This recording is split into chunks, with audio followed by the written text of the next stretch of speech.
Hello, good day to you, and I am here. My name is Claire Humphreys and I'm here with the Women's Marketing Club, and today I'm interviewing the lovely Laura Blacklaws of Laura Blacklaws PR.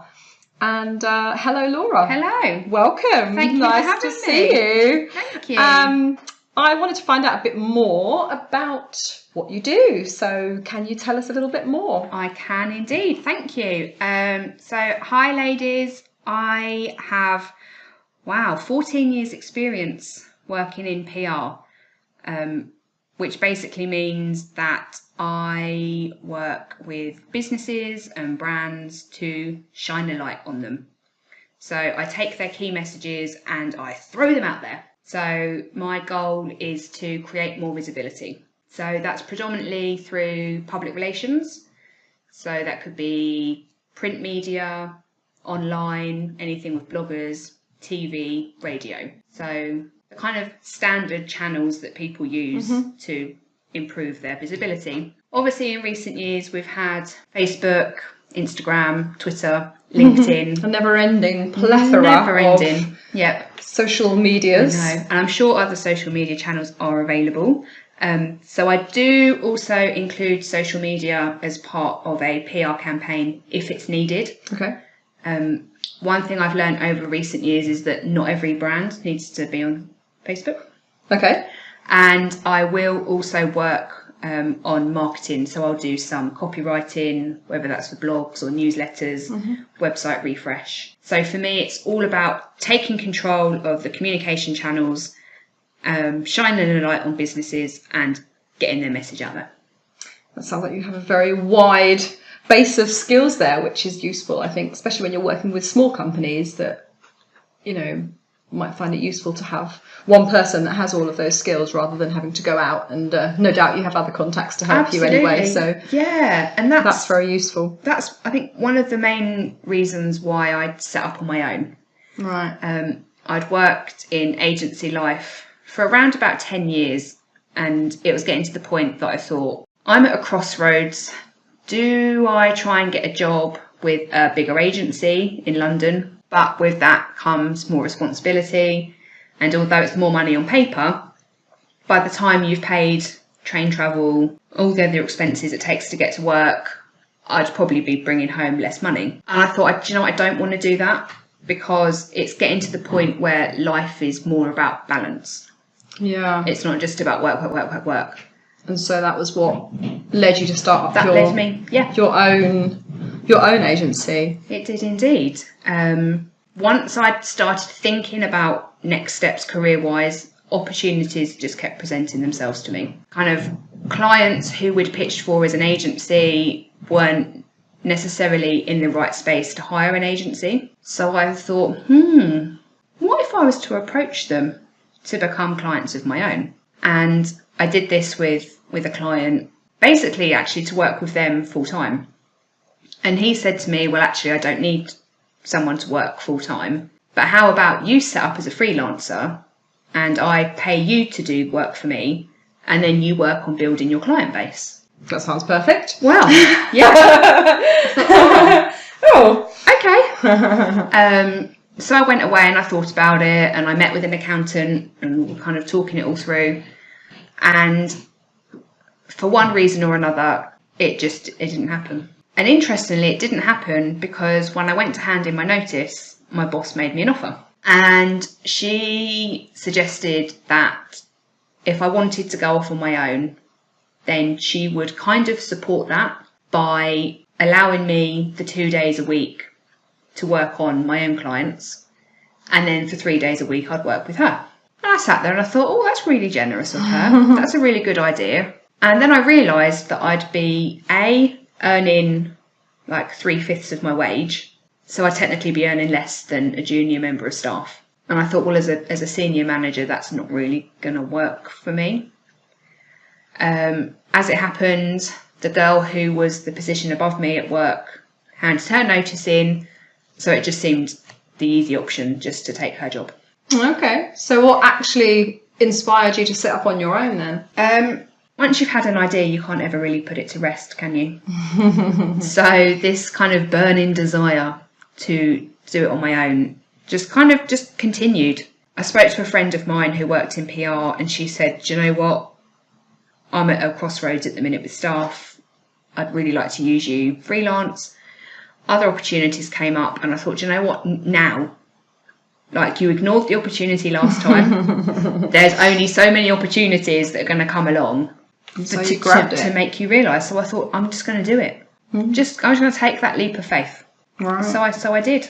So when you actually left your employment, you actually had a couple of clients? No, I had 3 weeks work at another agency, and that was it. Wow. Yeah.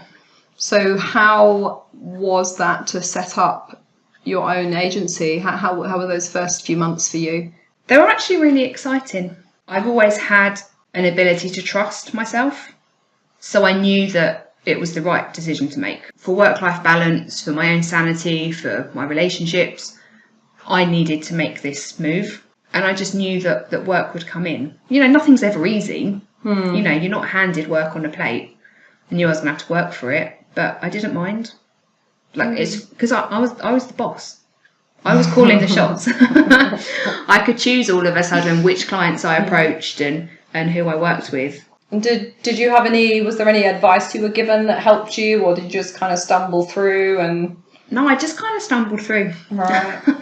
And so now, if you were giving advice to somebody that was in that situation, what advice would you give them? Honestly, just do it. If you've got an idea, just run with it. Okay. Don't worry about what you know, what you need to know. I think as long as you have enough money in the bank to maybe see yourself through 4 to 6 months. Okay. Yeah, that sounds like a reasonable advice, because it does take a while to sort of build up. And I think money is the one thing that stops people from going out there and grabbing what they really want. Yes, I think you're right, especially going self-employed. It seems like a big risk, doesn't it, to go from the security of a guaranteed check each month. You know, some people might say that actually that's not really good advice, because I'm telling people just to do it. But, you know, 5 years on, I'm still here. Yeah, well, I always think to myself, you can always go back. Exactly. You know, I think to myself, okay, if it all goes wrong and, you know, what's the worst that can happen? I can go and get a job again doing whatever it was I was doing before, and you know, it's not the end of the world. Yeah. So yeah, that was my kind of thinking. Yeah. I mean, luckily it hasn't happened to me. If I was going to go back to work, do you know what? I would happily work behind the till in Tesco's. Yeah. And it was something that when I was younger, my dad would always joke, saying, if you don't do this, if you don't do well at school, you'll just end up as a checkout girl at Sainsbury's. Yeah. But do you know what? I love communicating with people. Like, I love learning new things and meeting new people. So actually, being paid to talk to people all day, every day, ideal job. Yeah. So did you have any difficult moments? I mean, what was your most difficult moment, would you say, being in business for yourself? And how did you get through that? I've probably never looked at it as a difficulty. It's more an obstacle to overcome. Sure. Of which there have probably been several. The first one, I mean, I'm going to be greedy here and tell you two. The first one is not to compare yourself to others. I think early on in my career, I would look at what other PR agencies were doing on Twitter and on social media, and they were all celebrating new business wins, they were celebrating awards, and they just seemed to be kind of flying this flag of success, and just made me feel like shit. Made me question my knowledge, my expertise. Did I know what I was doing? Am I even a business? And then I just kind of realised, do you know what, that's not very positive thinking. Like, you're actually now trash talking to yourself about yourself. Not everyone has the same strengths and weaknesses. Yeah. And actually, you're a stronger person for being able to collaborate with similar people in business than you are trying to do it on your own. I'm one person. I can't know everything and I can't do everything. So, you know, just chill. That knowing that you're bloody awesome at what you do. Yeah. And any other support that you need can be found like within your network. So that would be my first difficulty. The second one was more impactful to my life, and that came about when I lost 4 clients within 6 months. So I probably got to the point in business where I was seriously considering taking on staff. I thought if more work comes in, it's got to go somewhere. So I either need to hire someone, I need to pay a freelancer, or I just need to turn the work away. And as quickly as that thought came into my head, I had 3 clients in 1 month say that they could no longer afford me. And, you know, there's no way you can go with that. It's not, you know, you're crap at your job, you're not delivering, it's purely there's no more money for you. And that is the one downside to working with startups. Like, I love the excitement of startups, you know, it's my passion, it's where I really see that I add the most value. Yeah. But equally, if they can't afford PR and marketing, as much as they want to be visible and be seen and grow their brand. So what did you do? How did you get through that? My first reaction was, okay, that's fine, I can go networking and pick up clients locally. If anybody's been networking before, you'll realise that actually it doesn't work like that. Like, I think if you can go to a networking meeting and pick up business there and then, it's luck more than judgment. You've just been at the right place at the right time. So networking, if anything, I'd say is a longer process than creating a sales funnel and nurturing existing relationships and just basically picking up the phone and doing calls. Yeah, I think that's a really good point. I think a lot of the time people have the wrong attitude, especially when you're starting out in business and you hear about this, you know, magical networking. Yeah. And you go along and people have this expectation that you're going to meet somebody and then you're going to do business and then, you know, you've got a new client. Yeah. Whereas actually the reality is, as we've both come to know after doing this for a few years, is that networking is just one point of contact. Exactly. It's a kind of often an initial point of contact and then it goes on to somewhere else. So I think that's quite a useful lesson for people to be aware of, to just not expect that as a, you know, like go straight out, meet someone, turn them into a client. You know, it's often, it might take another 5 or 6 more touches or you know, points of contact with that person. Yeah. And like I say to clients now that networking is actually part of your marketing strategy, because it's just another chance to get in front of your potential customer. Yeah, it really needs to be part of a sort of a strategy, doesn't it? Absolutely. Sales funnel, I think might be the word that we would probably use. I've always been like really averse to anything sales focused. Which is stupid, because basically PR is selling. Yeah, so it made me realise, firstly, I was like, I've got all this time for networking. And then it made me realise that actually when you spend too much time working in your business, you're not working on it. That's the one thing it taught me, that when you're flying high, you still need to be putting coal in the fire. You still need to keep working on your sales funnel, on your leads, meeting people, always creating opportunities. And it's a juggling act, because if you've got all this work coming in and you've got clients all of a sudden you need to service, you then don't necessarily have the time or the headspace to then keep kind of pushing your opportunities through. So it sounds like it was a kind of a useful lesson for you to actually have that disappointment and that sort of what must have been a very stressful situation to actually step back from your business. Because I think a lot of people do that. You know, you're in a business and you're just kind of scrabbling away like a little hamster at a wheel, aren't you? And actually it is a really good practice to step back and not just be the, you know, you kind of forget, don't you, when you're an employee, you're that person that's doing what you're told to do your thing, and then all of a sudden it's like, well, actually you've got to be that person and the owner and the manager as well, and really look at your business and think about your business in a different way. Absolutely. And actually be the one that creates that strategy. That's probably the biggest adjustment, isn't it, really, I'd have said, to being self-employed, you know, starting out on your own. So how long did it take you before you realised what a good lesson that was? Probably a few months, and probably with the help of 3 coaches who I've since used. You know, one thing I was really lucky to do was meet a coach at a networking event, and she said to me, look, I'm looking to promote my business more, so why don't we do a trade? And I've always been adverse to trades because trades don't pay the bills. Yeah. And I know my worth and my value, and I know what I can achieve for clients. But I thought, no, do you know what? This has come at a time when I have time. Yeah. So let's go along, let's trade. So I had an initial session with her, and then I did some work for her on Twitter. And what it made me realise is that you don't actually need to have anything dramatically wrong with you to need to work with a coach. I'd kind of had this misconception that if you go and see a therapist, that you have to have something wrong with you. And I was soon realising that, okay, I don't necessarily have anything wrong with me, but I'm my own worst enemy. So actually I need to work on me, because unless I'm the best that I can be, how can I work with other women to help them become the best that they can be? Yeah. So probably for the last 18 months, I've been in a transitional period, but my desire to help people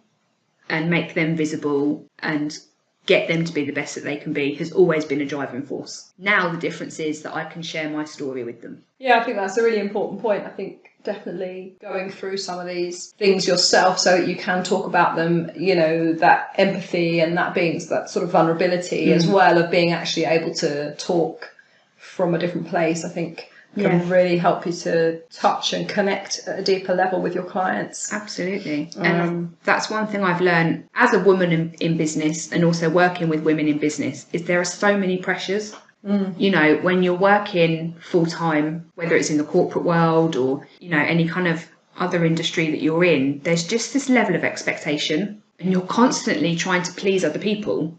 Yeah. A lot of it comes from us. Yeah. Actually most of it probably comes from us. Absolutely. Yeah. And sometimes people can have an idea, but because you're so busy working, you're so busy getting home and looking after the family and doing housework, that this idea never actually gets explored. And one thing that I really want to do is champion women and listen, really listen to what it is that they want to achieve. And, sit down and be honest, because not every idea is great. No. Not every idea is a profitable business. But for me, it's supporting women and kind of helping them really break through their own barriers and break through the barriers of society. And if that's what we're shining a light on, then that's absolutely fine. Because the whole thing about PR is it has to be a story. Yeah. There has to be a reason for the press to talk about it. So actually, the more personable and the more authentic an idea is. Yeah, it's interesting because I think we often go the opposite way with business. We kind of think we have to lose, our personality and actually be about the product. And I think there's been quite a change in the last few years. I know myself, I remember reading the Simon Sinek and watching the TED Talks about the whole why, finding your why and all of that. And it was kind of, it turned a lot of that stuff on its head of it being about, the facts and figures and this is what we need to know. And it's actually, we buy with our hearts, we buy with our emotions. And, it was quite an interesting point. And I think that works very well for women because I think actually if we can allow ourselves to go to that place in business, and I think when you become self-employed often, well, maybe it's just the industry I'm in, which is a bit more touchy-feely, I suppose, but nurturing. I think we often we can go there because it becomes part of our journey anyway to become more vulnerable, more in touch with ourselves and to really connect, because you're not actually, no one else is suddenly in charge of your life when you become self-employed. It is all about you and what you create. And as I've often said, you can only improve and, your business can only grow as much as you do. Absolutely. So you've got to be open. You've got to be open to growth and self-development, which people don't necessarily think of as part of business. No. Nobody thinks self-development in terms of business. You think about business skills and those more sort of business, of course, and black and white achievements, and it's like, but what does a certificate really mean? There's a whole load of self-work that we need to do to actually figure out what's important, what matters, where we're at, who we are. Absolutely. Otherwise we can't measure success. As you say, it's different for me as it is for you. So of course. So Laura, to finish off our time together, if any women are inspired by your words today, how can they get in touch with you? As you can imagine, I'm available across all social media channels. To be honest, I love speaking to people over Messenger. Like, I'm constantly on my phone. Like, my phone battery runs out like way faster than my Mac. But if you do want to find out more and get in touch via more traditional route, then you can send me an email. So if you have a pen and paper handy, my email address is Laura@L for Laura, K for Kate, B for Blacklaws, P for Public, R for relations.co.uk, and I will get back to you obviously as soon as I can. Perfect. Thank you very much, Laura, for talking to us today. No, thank you.